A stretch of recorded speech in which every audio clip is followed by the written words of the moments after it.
So if you accept that as you've been living you've launched rockets and that there is a vibrational version of you, we wanted so much for you to accept the reality of that vibrational version that we manifested it for you in words by calling it something. We called it for a while a vibrational reality.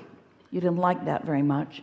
And then we began calling it a vortex, because it's a vortex that law of attraction is gathering all of the components to, and it is gaining momentum and speed and size and depth and prowess and everything. It's becoming, it's a state of becoming, and as you begin tuning to it, you can be one of the cooperative components that's drawn into it too. So when you allow yourself to be of the vibrational frequency of your own desire, then law of attraction will put you and your own desire in the same place where you can then begin translating it or perceiving it into reality. These are odd words, aren't they? We'll say them more simply. You can turn thoughts to things.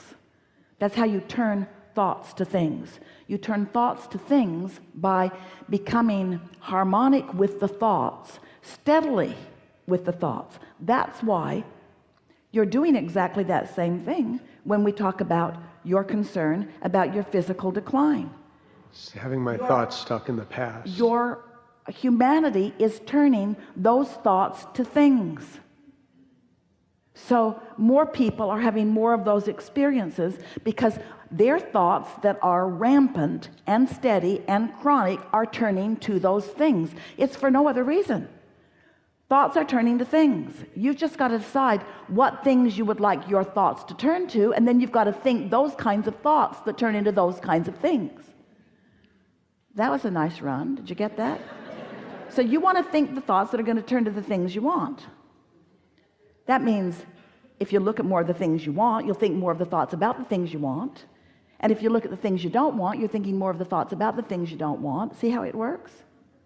So in order to distract you from all of this, because you see, when you become those who are just sifting through the data, then you're thinking thoughts about wanted and you're thinking thoughts about unwanted, and you're getting some of all of it.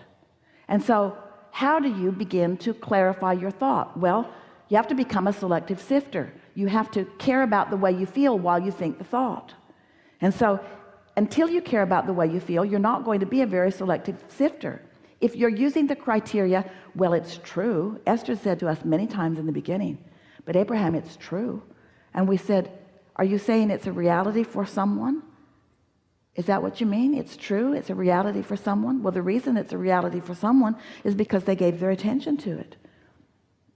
End of story. That's all that it is. You get what you think about, whether you want it or not. So we understand why there are those who are trying to get you to get back, deeper to the beginning of some of your thoughts so that maybe you could think them differently. But that's why, as you pointed out in your opening comments to us, we're talking to you about being general rather than specific, because as you become general, you become less likely to focus upon the reality that is not wanted. So if we were standing in your physical shoes and there were aspects of life that we want to live, we would focus upon them as specifically as we have time to do it. But if there are aspects of physical life that we were not wanting to turn to things for us, then we would focus upon them as little as possible. We would make it more vague. We would get really general about it. And what you begin to discover is that the more you focus upon something, the more specific it becomes. The more specific it becomes, the faster the energy moves. The faster the energy moves, the more you are turning those thoughts to things in your life experience.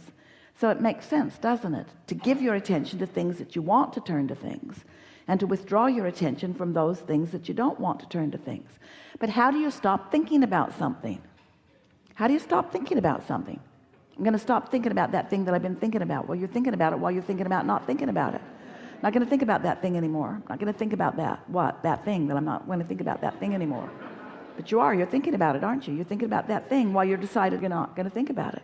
So you've got to think about something else. And in the beginning, the thing that you're going to think about is pretty much like the thing that you decided you weren't going to think about, because law of attraction is only giving you things that are in that vibrational vicinity. But if you are determined to improve the way you feel, Then you become more and more general until you find a way of thinking about it that feels better. So let's just take a moment or 2 or 3 or 6 minutes and do that here. Let's find a way of taking that subject that doesn't feel good when you think about it and making it general enough that you feel better about it. And then we'll just leave it in that better feeling place.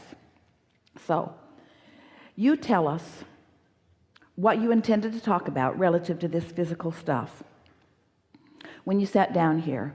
But instead of telling us how it is, we want you to make a strong statement, if you can, about how you want it to be. Brief and strong. My body responds to my thoughts. All right, so that's a pretty good statement. It's a strong statement of focus. My physical body responds to my thoughts. How do you all feel about that? Do you believe that? My body responds to my thoughts? Given what we've talked about here just now, my body responds to my thoughts.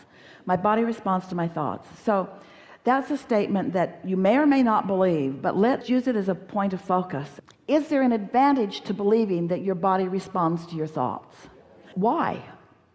Because that means you've got some control, doesn't it? In other words, it's not responding to the plastic bottles that my water is in.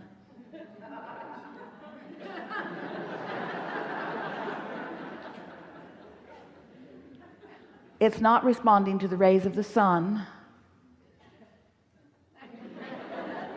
My body responds to my thoughts. My body responds to my thoughts about all of those things, but my body responds to my thoughts.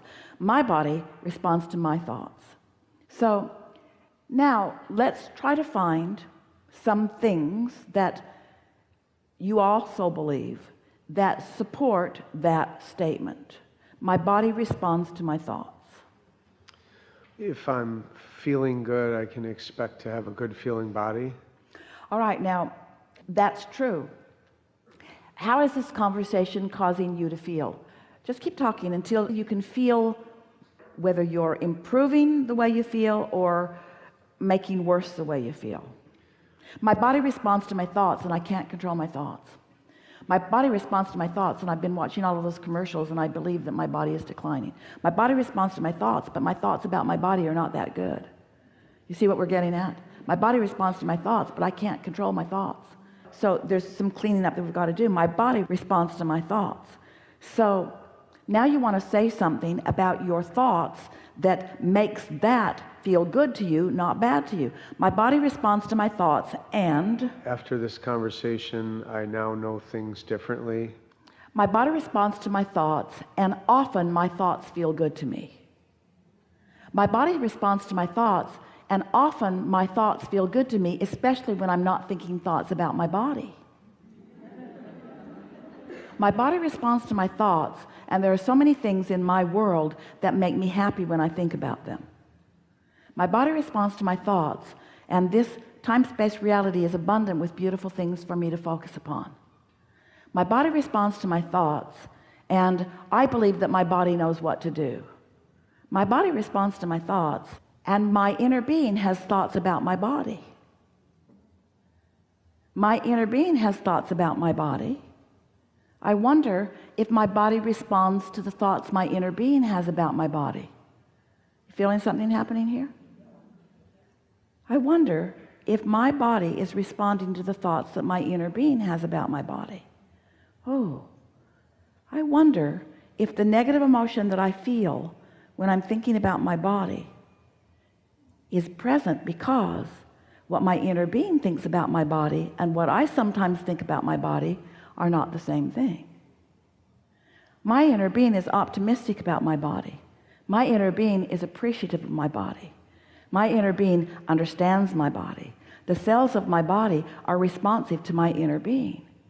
My thoughts either allow that communication or disallow that communication. My thoughts could get in the way of my body's response to my inner being, but when they do, I will always feel negative emotion. So if I can find a way of more often feeling positive emotion, then that means I'm allowing more open communication between the thoughts that my inner being has. This is a sort of breakthrough. Can you feel this? My body is responding to the thoughts that my inner being has about my body, and my body will thrive unless my thoughts about my body are hindering my body's response to the way my inner being is thinking about my body. This is big. I want to open the valve. I want to open the flow. I want the source within me. I want the thoughts my inner being has about my magnificent body. I just can feel how eager I was about coming into this body. This body is serving me so well. This body is intelligent cells, trillions of intelligent cells that are consciousness, that are communicating with the source within me. And if I can just manage to stay out of the way of that, if I can focus on things that feel good. Do I think about things that feel good? Well, when I think about my body, not so much these days. How about when I think about finances? Do they feel good? How about when I think about world events? Do they feel good? How about when I think about global warming? Do they feel good? What thoughts am I thinking? What thoughts am I thinking? And how much allowing am I allowing the cells of my body? Am I giving the cells of my body the break that they need in order to receive pure communication between source? Or have I got my airwaves all cluttered up with all the things that I'm worried about? Do you? You see what we're getting at? This was a good conversation, because the thoughts that you think and the way that you feel. So far, what have we accomplished here? Have we moved forward? We've moved forward in a really extraordinary way just now. We've had a conversation that we've not ever had before in just the way we've had it before. This is a breakthrough conversation relative to your physical body, or relative to anything that you want, but specifically relative to your physical body. Your inner being, the larger part of you, the part that existed before you came into this body, who still exists and still is dominant, is having thoughts about everything that matters to you. Are your thoughts getting in the way of those thoughts? Are you harmonizing with your desire, or are you harmonizing with a reality?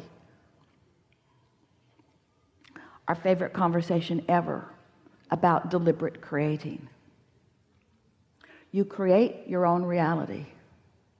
You can find thoughts that feel good. When we come back from segment of refreshment, we'll talk further with you about things that matter to you. But before these hours in this room have passed, you will understand exactly how it is you're turning your thoughts to things, and what soft, subtle, easy changes you might make in order to be a vibrational match to your desires rather than to your current beliefs. When your current desire and your current belief are vibrationally similar, then you are allowing those thoughts to turn to things.